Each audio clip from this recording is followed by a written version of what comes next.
Now, people have called me those names before, but to actually physically realise it would be a problem.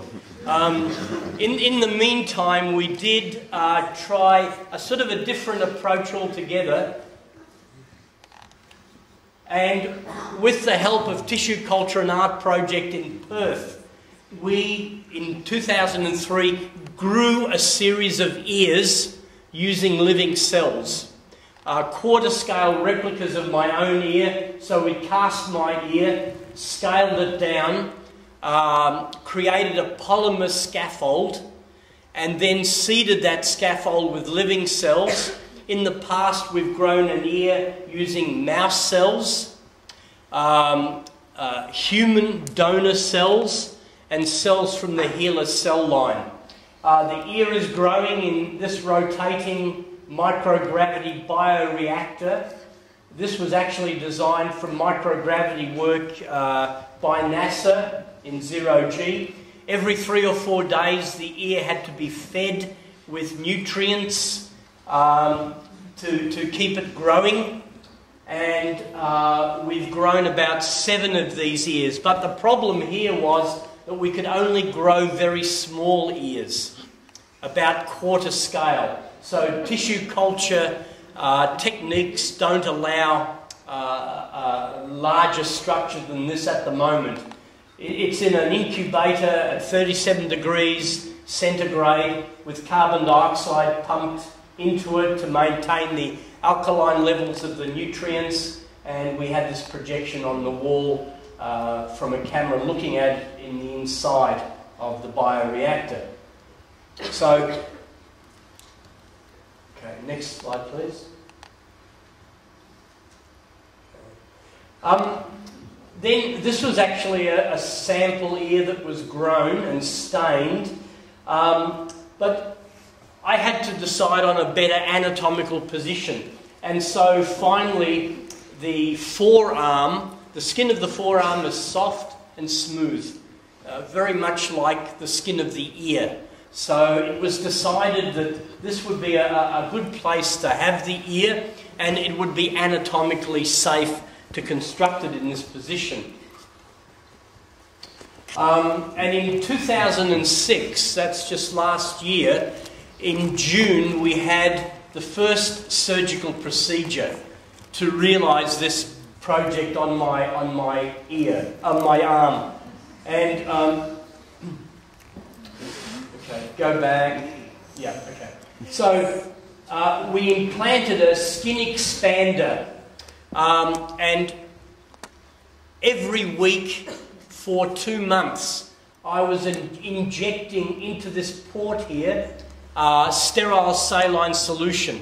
This was connected to a tube to the expander. So the expander got larger and larger, producing a pocket of extra skin that became a little thinner. And this enabled us to help construct the ear. This is the operation in constructing the ear.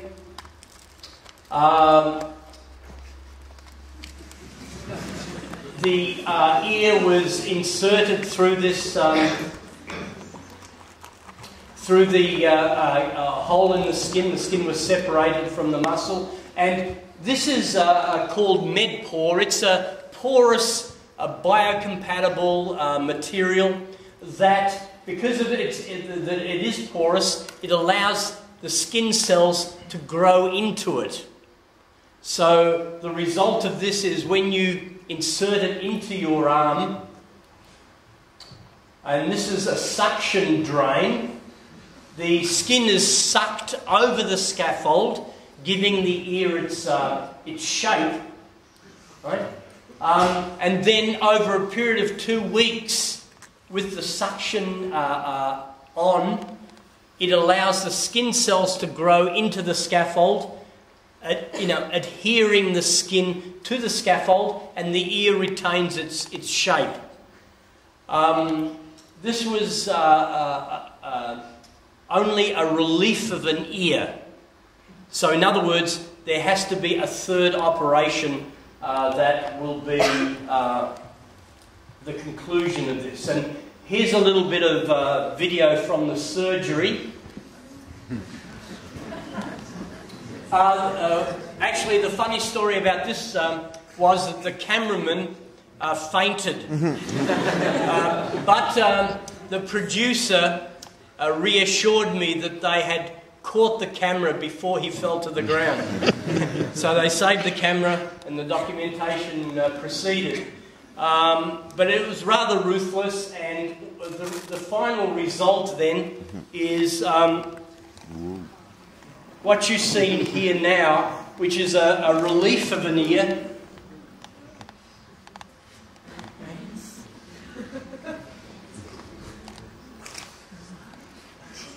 So the ear still needs to be lifted up, a soft earlobe constructed, and stem cells injected around the rim of the ear to give better definition.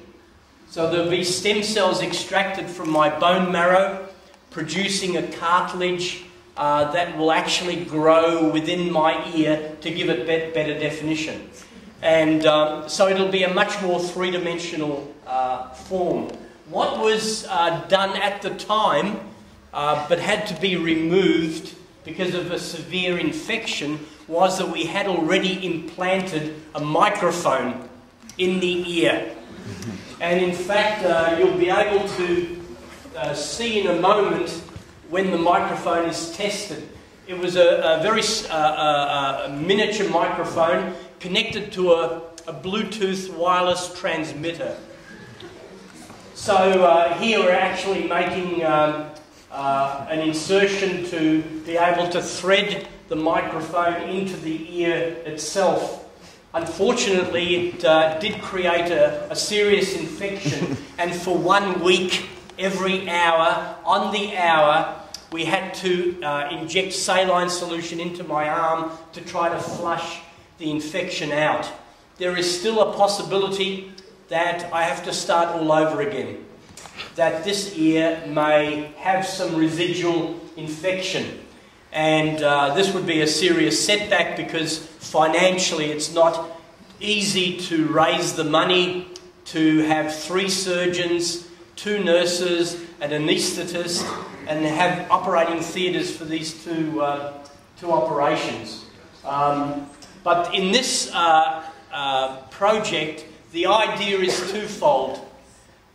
In fact, for 3 weeks after this operation, one could have logged into my website and heard what my ear was hearing somewhere else. Okay? The more interesting possibility is to turn the ear into a kind of an extended Bluetooth system. So if you telephone me, I can speak to you through my ear, but because the Bluetooth receiver and microphone is implanted in my mouth, I will hear your voice in my head. Right? In fact, here's the sort of test. Even through his face mask and all my bandages, we were getting clean signals from the microphone. So it was actually quite a remarkable function. But this idea of an extended Bluetooth system, of being able to turn the ear into a transmitter and the mouth into a receiver, it would mean if I kept my mouth closed, if Eva, for example, telephoned me from Ghent and I'm in Melbourne, right? If I kept my mouth closed, only I would hear her voice kind of